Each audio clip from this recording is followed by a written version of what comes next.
Vegging plants is one of the most important portion of growing them. Having the right time, the right training, the right nurturing to be able to get you into flower, to get those big yields and quality flower, well, that's an extremely important process. So how long does it take to veg your plant to get the best harvest? Well, honestly, it can vary, and this is a very subjective subject. But when it comes down to it, there is an ideal time and a perfect sweet point for vegging your plant that's going to get you the best harvest overall. Now, my boy Pigeons has a video recently he put out that has some great tips, some great information, and some great insights. So I figured I'd drop my 2 cents as well. So let's discuss how long to veg your plant for the best yield and best harvest. Like we always do about this time. This video is for educational purposes only, YouTube. This video is brought to you by AC Infinity.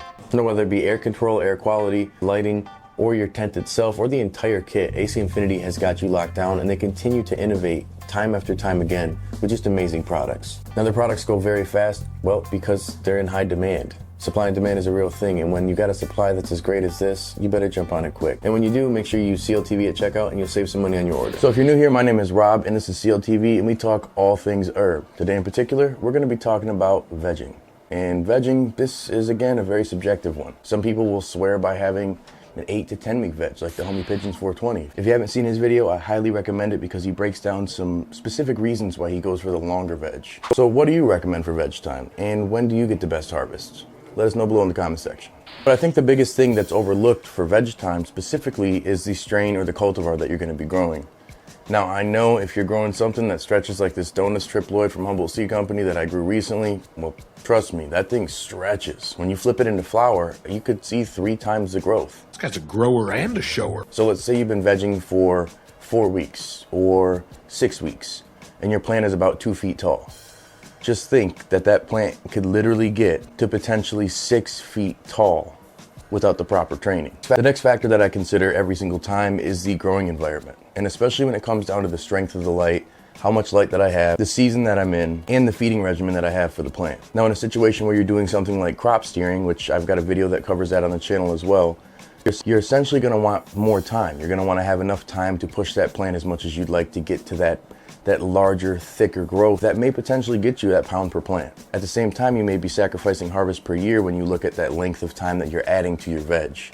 Longer veg times may increase your yield, but if your overall end of the year yield is not more, then really what's the point? Now, having strong light, utilizing things like CO2, having your VPD dialed in, and the overall environment just maxed out, you're usually going to be seeing those plants grow rapidly and oftentimes experience that explosive growth that won't require you to have those 5, 6, potentially up to 10 weeks of veg time. When you're looking at all the variables, if your environment is perfectly dialed in, you're feeding that plant to the point where you're pushing it more than usual, but it's absorbing it, you're oftentimes going to see that veg time shrink and you won't have to push it as long. As we're a plant that's not as healthy or has to thrive a little bit more, it may take longer to grow. So in that case, you can't help but take a longer veg time because you're going to have to give it more energy, more TLC to get it to the point that it can really grow and shuck that yield that you're looking for. And oftentimes that's not as easy to achieve because it can cost you more money and more time. And again, it shrinks your harvest per year. And harvest per year, in my opinion, is a massive factor that people should be indicating with the success of their grow. How many times are you harvesting per year? How much are you harvesting per year? And what's the quality of this? A lot of this does boil down to the veg time. Another factor, like my boy Pigeons 420 mentioned, is training. Are you going to be training this plant? Now, there's low stress training and high stress training. Low stress training isn't necessarily LST, low stress training in that sense. It'd be something that doesn't require all that time to veg and grow back the damage that was done or the stress that was put into it. Now, when you're looking at something like topping your plant, it's going to take at least 2 weeks, if not 3 weeks, to fully recover and grow in that proper way that you're wanting it to in that training method you're utilizing. As where if you're utilizing something like tying the plant down, low stress training, or the screen of green method, it's going to be more about tucking your plant, weaving it through in a little bit less damage that you have, but it still takes time to grow horizontally. That's not something that's easily achieved with a short veg time. Oftentimes you will have to increase your time to get that yield. That's where when you're looking to get that pound plant or more potentially, you are going to be looking at about 8 to 10 weeks of vegging. Now, if you've got multiple plants to fill up a canopy and you're utilizing something like the screen of green technique, maybe you could go a little bit less time. On average for myself, it's 4 to 5 weeks is what I can do when I'm rocking 4 plants in a 4x4 grow tent. And of course, that grow tent is AC Infinity. Big shout out to them. Use discount code CLtv at checkout. Support your pockets and support the channel. Appreciate you. Then you have more advanced techniques like mainlining, which can take a lot longer to recover. You can see a plant often veg anywhere from 6 to 8 weeks to achieve the same results that you would for another plant that's done low stress training. I'm not going to say the yield is the same, the quality is the same, but I'm saying the plant structure would be very similar. So before you freak out in the comment section, that's what I mean.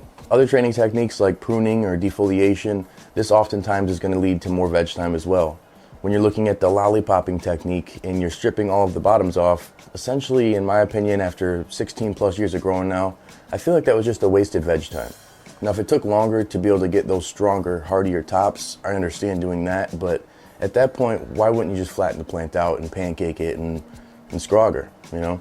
I think it just really depends on the growing style, the space, technique, of course, and the experience that the grower has. But my main point of all this is when you are vegging, you want to consider that training time and the recovery time within training, because that can definitely be a factor in how long you veg. So, what is the best veg time? Well, of course, this is subjective. This is going to be all opinion based, but in my experience, in my opinion, and what I've gotten is oftentimes 6 weeks. And now this is usually from seed. And if I'm going from seed, it's going to be from Seedsman, of course. Big shout out to them. You could use discount code CLtv at checkout to save yourself some yen. And of course, help the channel out as well. But when you factor in that time of germination and growth, 6 weeks from germination may not be the case. It may be closer to 8 weeks from germination. It, again, depends on the cultivar. With that Donuts triploid, I had it 5 weeks from germination and we were ready to go off to the races and she exploded.